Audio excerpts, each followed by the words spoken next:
Store exclusives right now are the bane of a lot of collectors' existence because oftentimes the quantity is just too low. And when you try to find these figures, there's only one of two ways to get them: pre order them well in advance, or wait for the skyrocketing or cratering aftermarket prices. There's just not a whole lot of middle ground.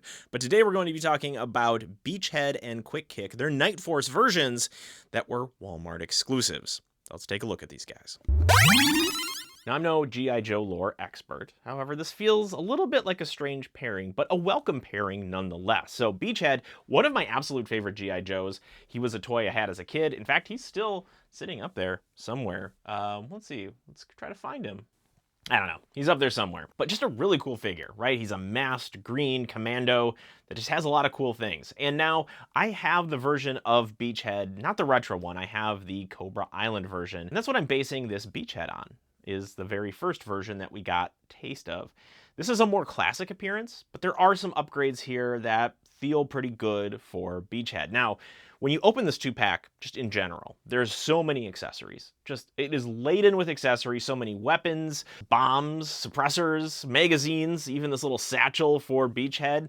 There's just so much going on there, and I wanted to try to see if I could fit them all on both of these characters, and for the most part I could. The only thing that I couldn't put on were just some extra hands and faces for Quick Kick. But we're not talking about him right now, we're talking about Beachhead. Now, this is kind of a different look for Beachhead a little bit. This, I'd say, like pseudo plaid shirt that he's wearing feels a little bit different. I do like the digital camo pants that he's wearing, and as a nod to the original, we have the beret tucked into his jacket, or I guess his vest. Quite a bit of gear. So the way that the belt situates itself with some of the holsters, one of the knives on this side and then one of the pistols on that side, it all stays in place really well. There's no slippage here. If anything, what's going to end up happening is I worry that this strap right here will go too far up his leg and then impede movement somewhat. When we look at the knife on his boot, there is just kind of an unfortunate problem where this isn't all that even. Should hold over time, but it's one of those things where you look at it and you're like, I wish I could fix that. True to Beachhead form, he has his very classic crossbow. And what I like in this instance here, and I don't know if this came with the retro version, I'm not a big retro carded collector for G.I. Joe Classified. I don't think I have one of them, to be honest. And no, I do. It's from the His Tank. But he comes with some flashbangs or some like grenades that look really cool. It's a nice addition, a nice accessory to put with this figure, and the way that it's constructed with the handle, you could put them on the outside of his satchel so that you can store more things on him. There's just a lot going on here. Surprisingly, good articulation as well. Some of the joints were stiff, but that's just to be expected sometimes with things.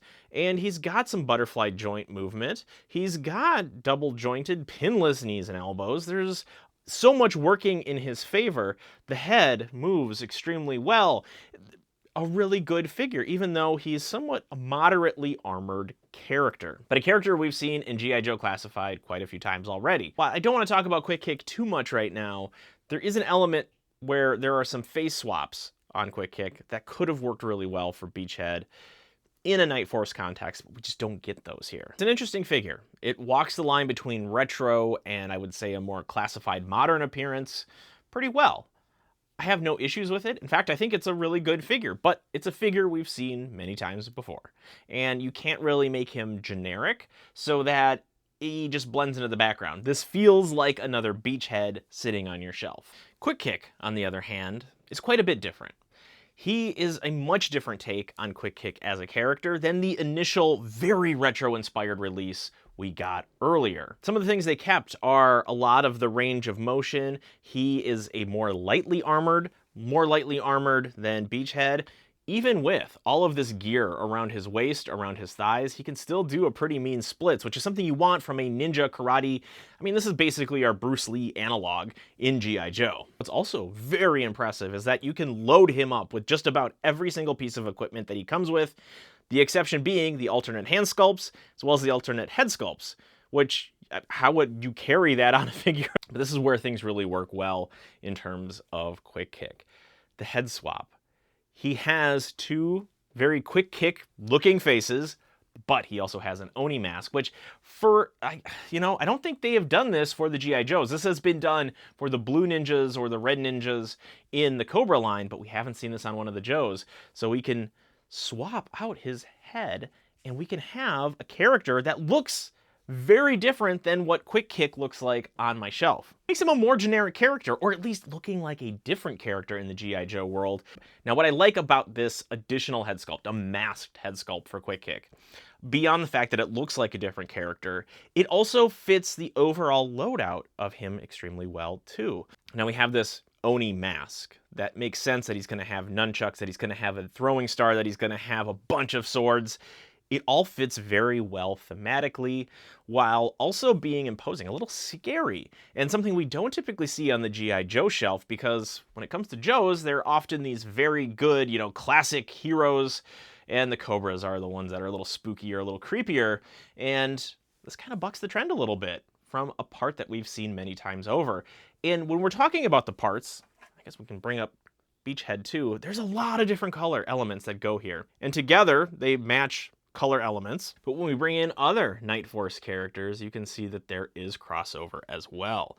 We have the reds that, I wouldn't say they exactly match, but they're close enough.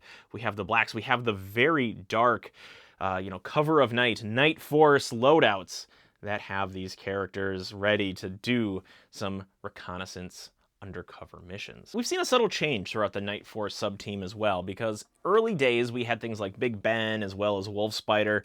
I think they had a little more yellow, a little more muted green. This is a little more vibrant green. And while they do look different over time, kind of like the Python Patrol with the Cobra, it's evolved over time. I think this is a good landing place for it. And see, look, if we're just putting this up next to one that I haven't even opened yet, I think we've finally landed in a place for Nightforce. So when it comes to Quick Kick, because I have the initial G.I. Joe classified release, I'm going to keep both of them up there because I feel like they're different enough of a character that they can stand side by side, and you probably wouldn't know the difference unless you were a super G.I. Joe collector. It says Fudgy Interactive on his readout from his tactical vest, which this vest, I believe, was from Grunt or one of the other G.I. Joe figures, and it just had like a normal readout. Now, the Fudgy thing is Fudgy Chocolate Bars, which he is a sponsor of. That's a funny little kind of Easter egg inclusion when it comes to the character. Something a little different that you wouldn't normally expect. There's a silly element here that goes with Scary Mask Guy. The problem I have with Quick Kick is that the more you load him up with stuff, the less posable, the less useful he feels with all of his ninja gear. So there's this delicate balance of having just like being laden with swords and nunchucks and knives and things like that, and then not being able to move. Like you would poke yourself at every corner or turn or sprint you had to do. It's a good problem to have where you're just so laden with accessories that you're like, I wish they would have scaled back a little bit. Maybe self-edit is the better term here, where we could have done maybe some bigger or different accessories that would have reduced the amount but increase the presence. So knowing that when you load him down with all of his gear, it gets to be a little more tricky to pose this character, but without it, if you're being very selective, he's actually really nice to pose up. But this is a 2-pack, a store exclusive 2-pack that you can only get at Walmart. And that's the difficult part about these things, is that once they're gone, once they're off the store shelves, you really just gotta either cross your fingers that the price will go down or that it won't go up too terribly much. If you've missed either of the Beachheads that have come out for the G.I. Joe Classified series, I think this character alone is worth it. Beachhead, again, being one of my favorite G.I. Joe figures. The addition of all the accessories plus another character, Quick Kick, who was a little more readily available, I feel, but they've done him in such a way where he feels like another unique character. Like, it's just a package that's full of value. So it's a really great thing if you can track it down, because it's getting harder and harder by the day to find one of these Nightforce 2-packs. And it's not like this is something you just can go to the store and like find and be like, oh, that looks kind of cool, I want to take that home. But you got to plan for this stuff months in advance, or you got to play the game and sometimes pay the price. So what do I like? What don't I like about this 2-pack? Obviously what I like is it's just the huge value here, even at full price. You got 2 really great characters, like really good characters from the G.I. Joe Classified series. You have more than enough accessories to last you for days, and you have multiple head sculpts. You can make this character feel like its own, especially if you already have the quick kick. If you don't have a beachhead, you got access to one now, but if you do have one, then maybe he's just like a cool guy. Maybe if you want to, maybe he's just cool. Maybe you fill out a Nightforce shelf, but this maybe if you already have, again, if you already have a beachhead, is not going to light a fire under you to go get it. But what should is just like taking a step back and recognizing that, wow, there's a lot going on here. What I would have changed is some of the editing when it came to the accessories. I think they work well for this character 2-pack. But when you load up Quick Kick too heavily, it just feels wrong, and it feels like it takes away from the character's essence of being a very nimble, agile martial artist. And what I don't like is the fact that it's store exclusive and it's going to, just get harder over time to access, and, that's just so difficult. It's hard to recommend, like, if you haven't already pre-ordered this, it's hard to recommend, because chasing it down is the very rare chance that it's going to happen by accident. It's one of those things you just kind of have to plan for. But if you do get this and you do get them in your hands, like, it's a really good pack. And if you like our discussion on action figures, G.I. Joe, I talk a lot about those. In fact, that's still my most impressive shelf, I think, for action figures. Collectibles, pop culture, blasters, anything action related, stay tuned here at the Ri-Fi channel. And what you need to do is hit that subscribe button to get videos like this in the future. And I want to know what your thoughts are on the Nightforce sub-team within G.I. Joe. Talked about a few of these other characters. Big Ben, Tunnel Rats, we compared them. Now we have Quick Kick and Beachhead. Some really great figures, but might be difficult to track down. It's hard to say, and I want to hear what you have to say in the comments. But that's all I know about the Nightforce, Quick Kick, and Beachhead. Thank you so much for watching. We'll see you next time.